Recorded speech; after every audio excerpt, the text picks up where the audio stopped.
For those who just joined, I suggest you to watch the previous video in the description column.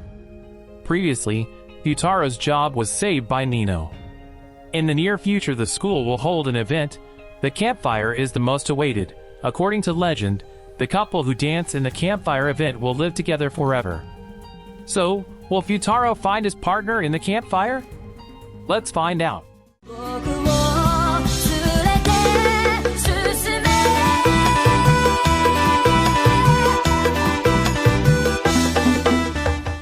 While having dinner, Futaro's father recalls a girl who made Futaro turn into what he is right now. The following day, Miku makes croquettes for Futaro and Yotsuba to eat. Because they don't taste good, she wants to remake them until they taste good. Due to eating too much of Miku's croquettes, Futaro has a stomach ache. He asks Yotsuba to stop Nino and Itsuki from going out so they can study.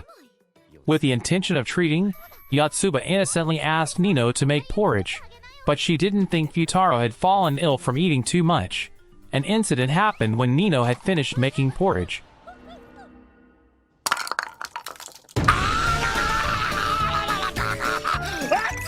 Feeling cheated, Nino and Itsuki leave Futaro for lunch outside. Yotsuba took advantage of their moment to express her feelings. But that was a lie, making Futaro no longer believe their words. Futaro gets the task of being a committee in a test of courage that will be held during a school trip. Yotsuba tells a school legend about a couple who dances during a campfire, so they will be bound forever. Mika listened and believed in Yotsuba's words. Ichika then comes and says she can't join to study, so she exchanges contact with Futaro so she can give him the news. Ichika also forces Futaro to gather the contacts of her 4 sisters. Nino initially refused. After being influenced by Futaro's words, she wrote her contacts in Futaro's profile book. When Yotsuba wanted to give her contact, suddenly someone from basketball extracurricular called her, and she immediately left. Apparently Yotsuba went to meet the basketball team members to refuse their invitation to practice because she had an appointment with Futaro. He took her away from there to return to study. Arriving at home, Futaro realized that his profile book was still being carried by Nino. The following morning, Futaro went straight to Nino's bedroom to ask for his profile book.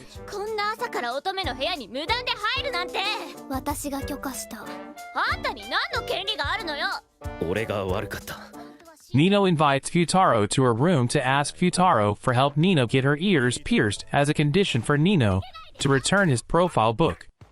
Futaro's profile book accidentally fell and showed a photo of a blonde-haired boy. Nino liked the photo of the little boy very much, and without her knowing the boy in the photo was Futaro. But Futaro lied by saying the little boy was his relative. Nino also hoped that Futaro would bring the two of them together. Then Nino brought their childhood photo album to show her sisters. At the same time, Futaro is reminiscing about the past with the girl he used to love. The following day, Yotsuba goes to Futaro to remind him about the campfire.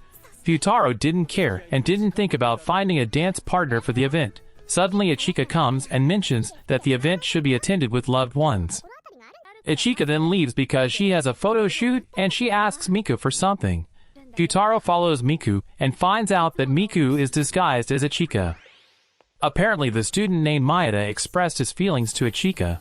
Miku, who was cosplaying as Ichika, intended to leave because she didn't know what to say. Futaro then came and saved Miku from the situation. Spontaneously, acted as Ichika, Miku admits that she will dance with Futaro at the campfire. She also lies that she and Futaro are dating. Maeda was still suspicious of Miku's words. Finally, Miku took Futaro's hand to convince her lie and left. The other Mika sisters gathered to take Futaro out shopping for clothes. After they all bought clothes for Futaro, Yotsuba realized that what they had just done was like a date. They looked blushed to hear that. They seemed to wish Futaro could attend the school trip. Arriving at home, Futaro found his sister. Reiha has a fever. He took care of Reiha because his father was still working. Because of that, Futaro couldn't attend the school trip on time, and he intended to stay at home. Although Reiha has recovered, Futaro has no intention of going on a school trip. Suddenly Itsuki entered the house dragging him to come with him. The other sisters were also waiting, and they were going to the event with a private driver because the group had already left by bus. The 6 of them finally set off. On the way, Their car was stuck in traffic and forced to stay at a nearby inn, because there was only one room available. The 5 of them were forced to sleep in the same room with Futaro. When Futaro checked the contents of his bag, he found a talisman bracelet that Reiha had made for him. Miku lets Ichika dance with Futaro at the campfire, because she's the one who decided beforehand. What Miku meant was, when she disguised herself as Ichika earlier in case you forgot, even if it would actually lie. They had dinner while talking about the campfire. Futaro looked worried because he had to dance with Ichika plus the legend that Yotsuba had mentioned. After dinner, they decided to soak in the public bath. They discussed deciding who would sleep next to Futaro. Since neither of them wanted to because they were worried that something bad might happen, they decided to sleep around Futaro. Apparently, when they entered the room, Futaro was already asleep. The following morning, Ichika was surprised to wake up next to Futaro. She hugged him and looked closer at Futaro's face. A moment later, Itsuki came and was surprised by what she saw. She meets a teacher who was also staying at that place. They continued their journey with the rest of the group. Itsuki was still wondering who her sister was hugging Futaro, because she couldn't see her face clearly. The students seemed enthusiastic about discussing the topic about the couple dancing at the campfire. When they arrived at the location, they helped the other students prepare all the things needed. Maeda looks envious of Futaro, because he thinks Futaro has a partner like Ichika. Yotsuba comes and invites Futaro to prepare for the test of courage. Futaro and Yotsuba manage to do their job, causing Maeda to run away in fear. But the next victims were not affected because they were Ichika and Miku, who already recognized the two of them. Futaro felt Miku's attitude turn cold towards him. Miku acted like that because she knew Futaro would dance with Ichika. From Nino's words, Itsuki realized that Nino was not the one who hugged Futaro. She ran away scared because of Futaro.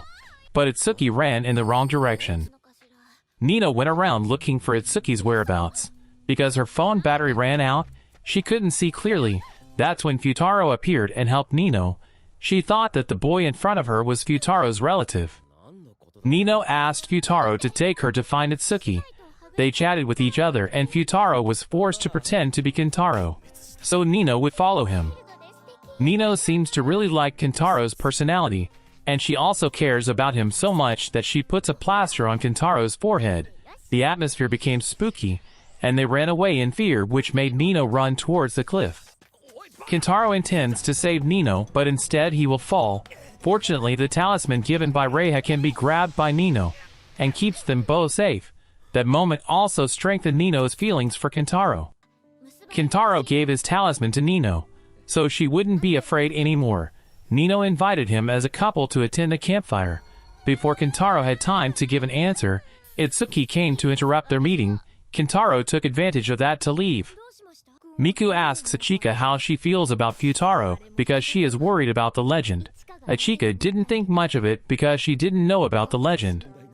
Futaro looked confused because he had to dance with Ichika and Nino at the same time. Coincidentally, Miku and Ichika came. When Futaro asked Miku where Nino was, she looked annoyed. Yotsuba asks Futaro for help to move the log that will be used for the campfire.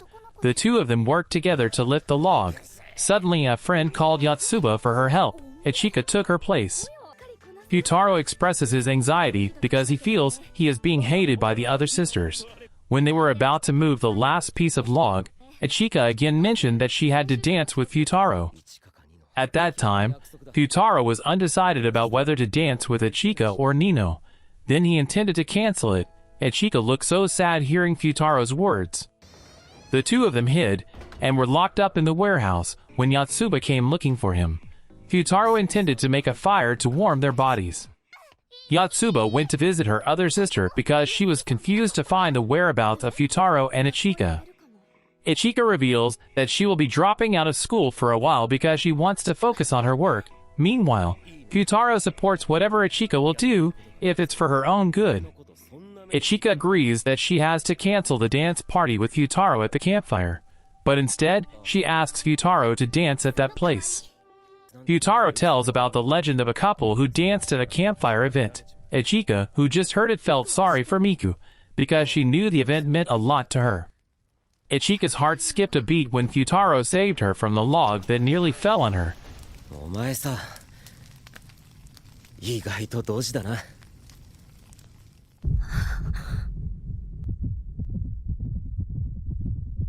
The sensors went off and set on a fire alarm, making them drenched.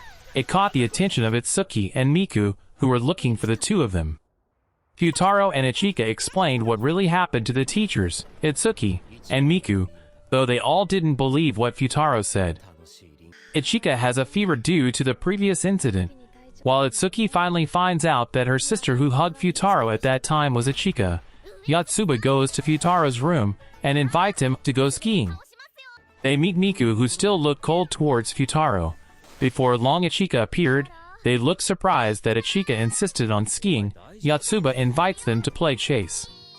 Futaro intended to explain his situation with Ichika to Miku, but she left him first. Since Futaro wasn't good at skiing, he crashed a tree and the plaster on his forehead came off. It made Nino, who was not far from there, think that he was Kentaro. Not wanting to complicate the situation, he chose to leave, but instead he ran into Yotsuba. Mika helps Futaro hide inside the igloo. After hearing Futaro's story, Mika realizes that she doesn't have to worry about Ichika because they are sisters, and she is determined to win Futaro's heart fairly. Nino still thinks that she will meet Kentaro again. They all gathered and confused looking for Itsuki's whereabouts. Futaro thought that Itsuki was lost, but at that moment Futaro realized something. He invites Ichika to look for Itsuki. When they were alone, Futaro finally revealed Itsuki's disguise. 見つけた。 Futaro just realized it was Itsuki after she called him by his last name, while Ichika called him by his first name. A moment later, Futaro was unable to contain his fever. They all escorted Futaro into the room to rest. Before Nino leaves, Futaro says that Kentaro has other business, and he can't dance with her. Mika finally confesses her feelings for Futaro to Ichika, but she also accepts that her sister has the same desire as her. Yotsuba finds Futaro's note and feels guilty for being one of the reasons Futaro fell ill. Itsuki sneaked in because she is worried about Futaro while the duty teacher was sleeping, but it turns out that her other sisters also has the same thoughts as her. 私はよく聞くお守りを貸そうと思っただけ。私たちも風太郎くんが心配で来たんだよね。Just before the campfire ended, they all grabbed Futaro's hand, but before that, we are shown the future when Reiha worries about Futaro, who will soon get married. Reiha goes to the bride-to-be's room and also Futaro's room to congratulate him. Moments later, Maeda is seen married to the couple he used to dance with at the campfire, and they assume that the legend is true. Then, the bride appeared, who turned out to be one of the quintuplets. The scene returns to the present, which shows the quintuplets holding Futaro's hand. Because they were too loud, Futaro woke up and got angry with the quintuplets.